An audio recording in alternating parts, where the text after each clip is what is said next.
हर कोई कल्पना करना पसंद करता है कि उनके घर में पिकासो की पेंटिंग छिपी पड़ी हो, लेकिन ये जीवन का एक दुखद फैक्ट है कि आप जब अपने घर को अच्छे से साफ करते हैं तो धूल के अलावा कुछ नहीं निकलता। हालांकि कुछ लोगों को पता चला है कि धन उनके अटारी में नहीं बल्कि उनके कबाड़ वाले दरवाजे, बैकयार्ड, बाथरूम, डिनर प्लेट या यहाँ तक कि उनके जन्म प्रमाण पत्र में छुपा हुआ था। और जिन चीजों से उन्होंने भाग्य बनाया वे कला के काम के रूप में दुर्लभ नहीं थे। वे ऐसी चीजें थी जो आज लगभग सभी लोग सस्ते में पा सकते हैं या खरीद सकते हैं। 10 साधारण वस्तुओं के बारे में जानने के लिए पूरा वीडियो देखें जिन्होंने उनके मालिक को अमीर बना दिया। शुरुआत करने से पहले लाइक बटन को क्लिक करें जिससे हमें प्रेरणा मिले तथा सब्सक्राइब करने के बाद नोटिफिकेशन बेल को प्रेस करना ना भूलिएगा ताकि आप इसी तरह के अनोखे सच जानते रहें। एक कॉफी कप।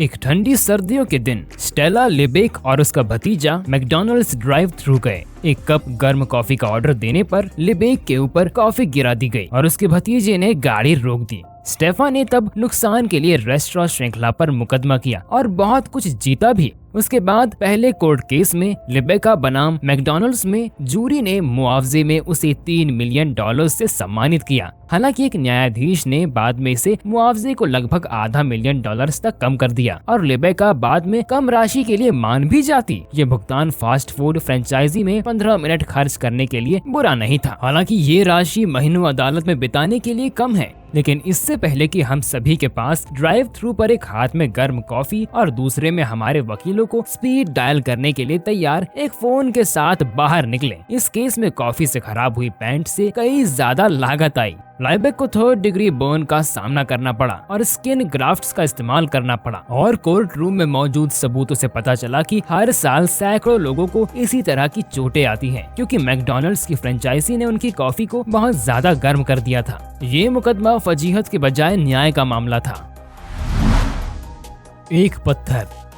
गैरी डाहल एक बार शराब पी रहा था जब वो एक अवधारणा के साथ आया जो तूफान की तरह 1970 में कमाल करने वाला था और अपनी कंपनी को राजस्व में $1 मिलियन से भी ज्यादा देगा। अपने दोस्तों के साथ बातचीत में वो अल्टीमेटम पालतू के साथ आया। ये विनम्र होगा, हाउस ब्रोकन होगा, बाल नहीं होंगे और इसकी लंबी उम्र भी होगी। रोल्स और डाहल ने महसूस किया किसी भी बिल्ली, कुत्ते या सुनहरी मछली की तुलना में सभी मामलों में सही पालतू बेहतर होगा। डाहल ने अपने शराबी विचारों को एक वास्तविकता बना दिया जब उसने हवा के छेद के साथ गत्ते के बॉक्स में चट्टानें बेच दी ताकि पत्थर सांस ले सके। सिर्फ $4 के तहत आप अपने खुद के एक पत्थर के अधिकारी हो सकते हैं। पैकेज में शामिल एक मैनुअल में बताया गया था कि पत्थर की देखभाल कैसे की जाए और ये क्या क्या कर्तव्य कर सकता है। अन्य सार्डोनिक चुटकुलों के बीच ये निर्देश भी था कि कैसे एक पालतू चट्टान को मृत जैसे खेलने के लिए प्रशिक्षित किया जा सकता है। चट्टानों की सरासर गैर बराबरी ने हर जगह अमरीकियों को आकर्षित किया। हालांकि कोई भी अपने घर के पीछे से चट्टान उठा सकता था। एक मजाक या उपहार के तौर पर इसे पालतू पत्थर की काफी बिक्री हुई।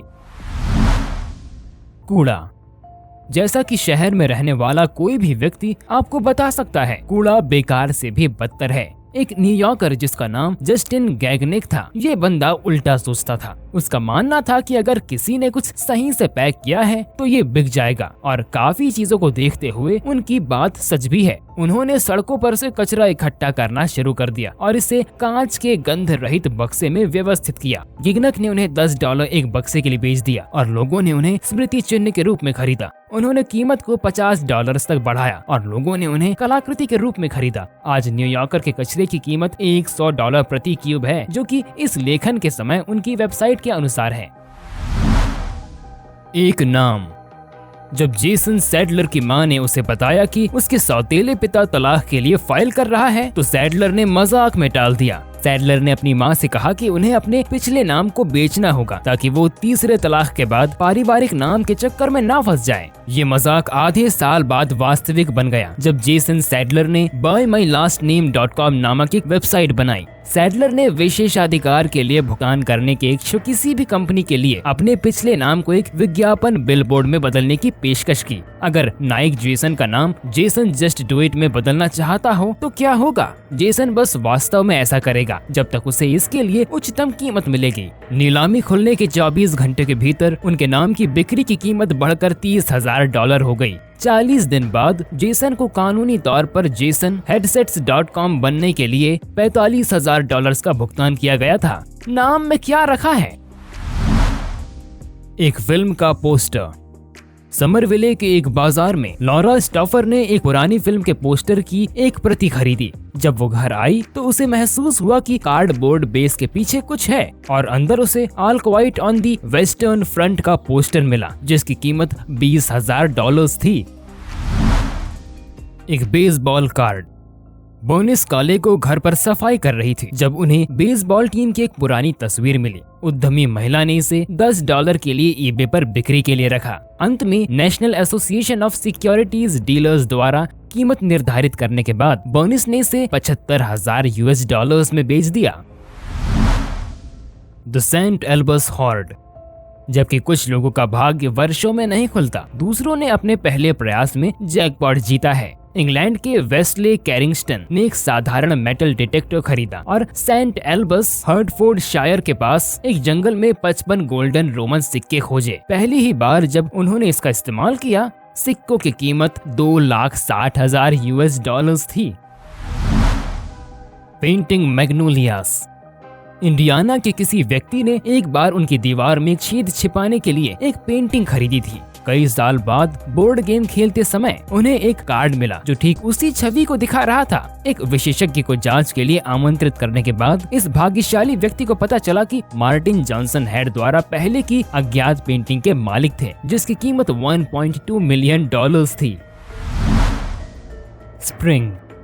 रिचर्ड जेम्स द्वितीय विश्व युद्ध के दौरान एक फैक्ट्री में काम कर रहे थे जब उनसे एक स्प्रिंग शेल्फ से टूटकर गिर गया। वो आश्चर्यचकित था जब तुरंत जमीन पर गिरने के बजाय स्प्रिंग सुचारू रूप से नीचे की ओर गया। जैसे कि स्प्रिंग ने फर्श पर गिरा, उसे एक विचार आया, क्या होगा यदि एक स्प्रिंग बनाए जो बच्चों के खेलने के काम भी आए। 2 साल की छेड़छाड़ के बाद वो एक खिलौने के साथ आया, खींचकर फिर वापस आना और स्पाइरल डाउन इंक्लाइन कर सकता था। उसकी पत्नी बेटी जेम्स ने एक शब्दकोश निकाला और इसे स्लिंकी नाम दिया। दोनों ने मिलकर $500 का ऋण लिया और एक ऐसा साम्राज्य बनाया जो आज भी खिलौनों को बेचता है। पहले तो जेम्स और उसकी बेटी ने स्लिंकी को लाभदायक बनाने के लिए संघर्ष किया। खिलौनों की दुकानों ने इसे स्टॉक करने से मना कर दिया क्योंकि ये बहुत साधारण था। लेकिन एक बार जब खिलौना बिकने लगा और जेम्स ने लाखों डॉलर्स कमाए तो उसने अधिकांश मुनाफा एक धार्मिक समूह को दान कर दिया, जिससे वो दक्षिण अमेरिका में जुड़ा था। अमीर होने के विपरीत जेम्स ने अपनी कंपनी को 7 आंकड़ों के ऋण में डाल दिया। बेटी ने कंपनी को संभाल लिया और चमत्कारिक रूप से मोड़ दिया। दुनिया भर में 105 बार लपेटने के लिए पर्याप्त स्लिंकी बेचते हुए वो कभी भी स्लिंकी की सादगी और सामर्थ्य से नहीं भटकी और 1945 के मुकाबले 1990 में इसे और भी सस्ते में बेचा। एक ट्यूलिप।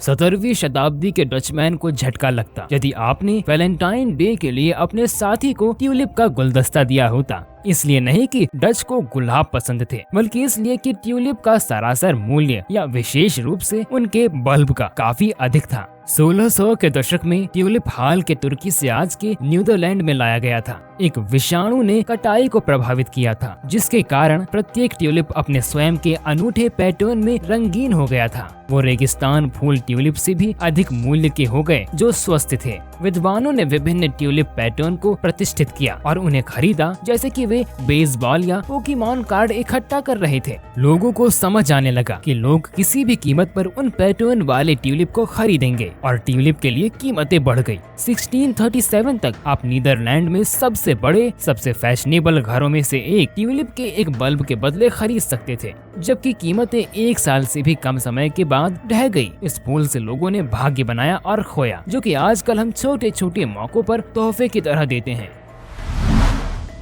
निकोलस द्वारा आदेशित एक मूर्ति। न्यूयॉर्क के जॉर्ज और बेटी डेविस एक बार अपने अटारी में कबाड़ से छुटकारा पा रहे थे जब उन्होंने एक मूर्ति की खोज की जो मूल्यवान लग रही थी। ये पता चला है कि ये रूस के जार निकोलस के लिए फेब्रे ज्वेलरी फर्म द्वारा उत्पादित किया गया था। इसे $5.2 मिलियन में नीलामी में बेच दिया गया था।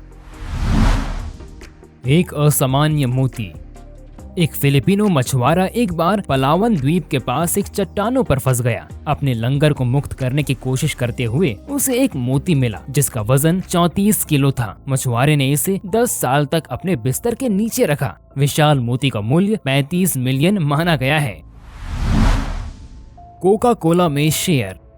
टोनी मारोहन ने दस्तावेजों के एक बॉक्स पर गैराज बिक्री में $5 खर्च किए और बहुत बड़ा भाग्य पाया। कागजात के बीच उन्हें पामर यूनियन ऑयल में 1625 शेयर्स का एक पुराना प्रमाण पत्र मिला। ये पता चला कि कई विलायों के बाद प्रमाण पत्र ने उन्हें 1.8 मिलियन कोका कोला शेयरों का स्वामित्व दिया, जिसका मूल्य $130 मिलियन था।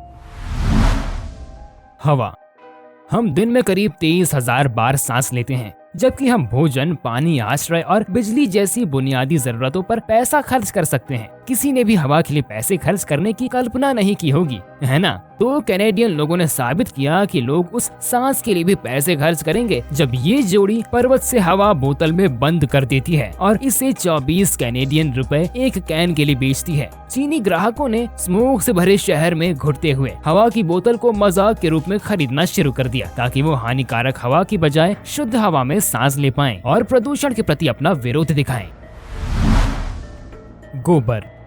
हम बिना सोचे समझे हर दिन शौचालय फ्लश कर देते हैं। अगर हम गोबर के बजाय सोना निकालते तो हम ऐसा करने के बारे में 2 बार सोचते। कलाकार पिएरो मंजोनी का मानना था कि उसका अपना गोबर सोना की तरह मूल्यवान था। 1961 में उसने अपने गोबर पर पैसा लगाया और अपने स्वयं के गोबर को 90 डिब्बों में डिब्बा बंद कर दिया और इसे अपने संरक्षक को बेचने की कोशिश की। 2 साल से भी कम समय में उन्होंने 30 ग्राम 18 कैरेट सोने के लिए 30 ग्राम गोबर का आदान प्रदान किया। ऐसा नहीं है कि हम सोचते हैं कि ये 1960 के दशक का एक और अजीब उपोत्पाद था। एक और 2008 की नीलामी में 1 लाख से अधिक डॉलर में इनमें से एक डिब्बे को बेचा गया था, जिसका अर्थ है कि अभी मंजोनी का गोबर सोने में लगभग 75 गुना वजन के बराबर की कीमत रखता है। एक लाल पेपर क्लिप।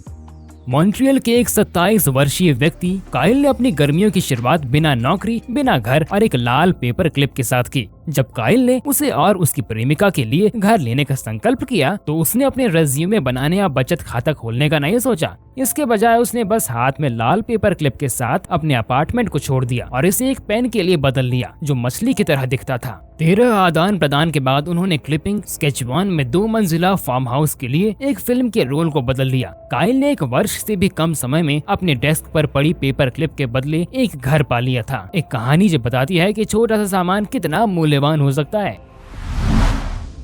पिज्जा के 2 डब्बे।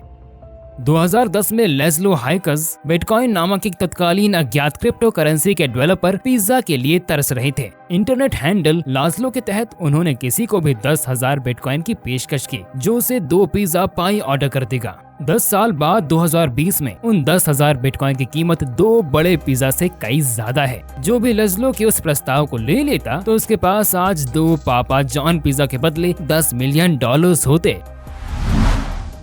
विंसेंट वैन गॉग का फूलदान। विस्कॉन्सिन के एक युगल ने एक बार Van Gogh's vase with red poppies की एक प्राप्ति प्राप्त की। प्रति इतना अच्छा था कि युगल को संदेह होने लगा। बाद में एक विशेषज्ञ द्वारा पुष्टि की गई। उन्होंने वास्तव में 1886 का असल खरीदा था जिसकी कीमत $1.4 मिलियन थी। 1974 से एक पेनी। रॉबर्ट लॉरेंस को अपने पिता से लंच बॉक्स में सिक्कों का एक संग्रह मिला। अंदर उन्होंने 1974 से एक पैसा मिला। इसे पहले $300 का मूल्य दिया गया था और बाद में इसे एल्यूमिनियम से बना हुआ निर्धारित किया गया। सिर्फ 10 ऐसे सिक्के जारी किए गए थे और बाकी खो गए थे। नतीजतन कीमत $2 मिलियन निकली। 1917 की विस्की। ब्रायन फाइट ने 1917 की अपने अटारी में विस्की की 13 बोतलें पाई। विशेषज्ञों ने $2.6 मिलियन में उनके होड़ का मूल्यांकन किया, लेकिन ब्रायन ने घोषणा की कि वो इसे नहीं बेचेगा। इसके बजाय वो अपने दोस्तों के साथ इस विस्की को पीने का सोच रहा है। क्या आपके पास कोई ऐसी चीज है जो आपको अमीर बना सकती है? तो कृपया हमें कमेंट सेक्शन में जरूर बताएं। हमेशा की तरह अगर आपको मजा आया हो तो हमें एक लाइक जरूर दें और कमेंट सेक्शन में हमें कुछ प्यार भी दिखाएं। हमारी सभी अमेजिंग वीडियोस के साथ जुड़े रहने के लिए सब्सक्राइब बटन को क्लिक करें जिससे कि आप सभी को नोटिफिकेशन मिलते रहे। तब तक के लिए अपना ख्याल रखिए।